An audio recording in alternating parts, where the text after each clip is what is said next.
میرے عصیاں کی حقیقت کتنی، مجھ سے 100 لاکھ تو کافی ہے اشارہ تیرا، دل ابس خوف سے پتا سا اڑا جاتا ہے، واللہ ہلکا سہی بھاری ہے بھروسہ تیرا، اللہ اکبر۔ لیکن سنو سنو سچائی سنو، جب رسول اللہ کے پاس شفاعت کی بھیک لینے جاؤ گے، آقا کی بارگاہ میں عرض کرو گے یا رسول اللہ میری شفاعت فرما دے، میری شفاعت فرما دے، تو دوسری حدیث بھی دماغ میں رکھ لو، مسجدوں کو ویران کرنے والوں، نماز کے وقت نرم نرم گدوں پہ سونے والوں، فجر کی نماز میں نیند کے کھرراٹے لینے والوں، گیم کھیل کر کے نمازوں کو ترک کرنے والوں، ذرا دھیان میں لاؤ، اس دن نہ ماں کام آئے گی، نہ باپ کام آئے گا، نہ بھائی کام آئے گا، نہ بیٹے کام آئیں گے، نہ مال و منال کام آئے گا۔ قرآن کہتا ہے الاخلاء یومئذ بعضهم لبعض عدو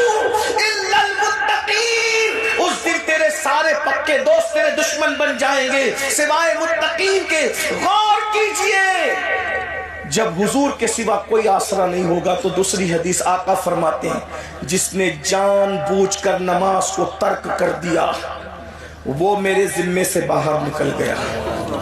قیامت کے دن اس کے ساتھ میرا کوئی وعدہ نہیں ہے۔ اللہ کے رسول علیہ السلام فرماتے قیامت کے دن اس کے ساتھ میرا کوئی وعدہ نہیں، وہ میرے ذمے سے باہر ہے، وہ میرے ذمے سے خارج ہے۔ سوچو، اب تھوڑا تصور کرو، نہ ماں کچھ کر رہی تھی، نہ باپ کام آ رہا تھا، نہ بھائی، نہ بیٹے، نہ مال و منال، ایک ہی سہارا تھا، ایک کون؟ آمنہ کے لال، شفیع المذنبین، اور شفاعت کے لیے گئے، اور حدیث کیا ہے؟ جس نے نماز جان بوجھ کر چھوڑ دی اس کے ساتھ میرا کوئی وعدہ نہیں ہے، وہ میرے ذمے سے باہر ہے۔ ان کے کرم سے تو ایسا نہیں لگتا، ایسی امید نہیں ہے ان کے کرم سے، لیکن ان کی غیرت سے ڈر لگتا ہے۔ مسلمانوں، شفاعت کی بھیک مانگنے گئے، اور اللہ نہ کرے، ہزار بار نہ کرے، اللہ ہمارے دشمن کو بھی وہ دن نہ دکھائے کہ شفاعت کی بھیک مانگ رہا ہو اور حضور منہ پھیر کر کہہ دے ظالم منافق، نماز کا وقت ہوتا تھا تو گندی پکچر دیکھ کے لیٹا رہتا تھا بستر پہ، آج حضور نے منہ پھیر لیا ہے۔ سچ کہنا میرے بھائی، جب اللہ کی بارگاہ میں کوئی ہمارا سفارشی نہیں ہوگا، حضور ہوں گے، اور اگر وہ منہ پھیر لیں گے تو کس کے پاس جاؤ گے؟ کون شفاعت کرے گا؟ کون بگڑی بنائے گا؟ سب نے صفِ محشر میں للکار دیا ہم کو، اے بے کسوں کے آقا، اب تیری دعائی ہے اور صرف تیری دعائی ہے۔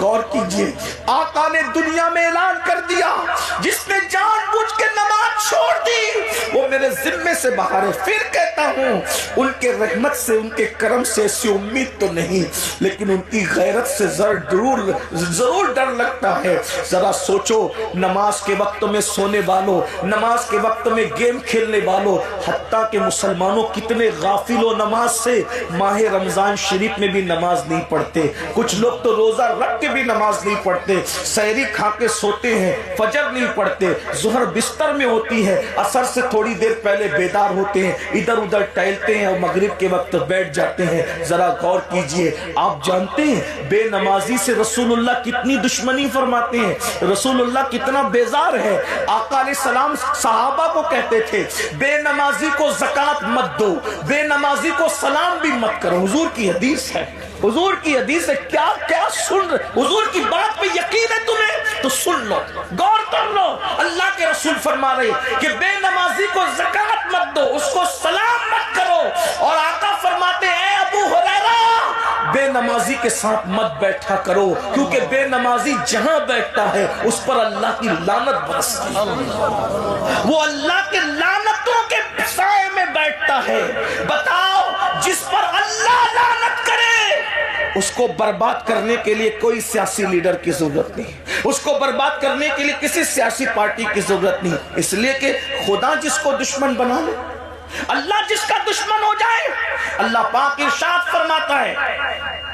یہ روایت بھی کعب احبار سے کہ آسمانی کتب میں یہ بات لکھی ہوئی ہے، میرے آقا علیہ السلام کی آمد سے پہلے جو آسمانی کتابیں تھی، اللہ فرماتا ہے میں بے نمازی پہ لعنت کرتا ہوں، لعنت، اور اگر مجھے اپنی رحمت کا خیال نہ ہوتا تو میں بے نمازی کی 7 پشتوں تک لعنت کرتا۔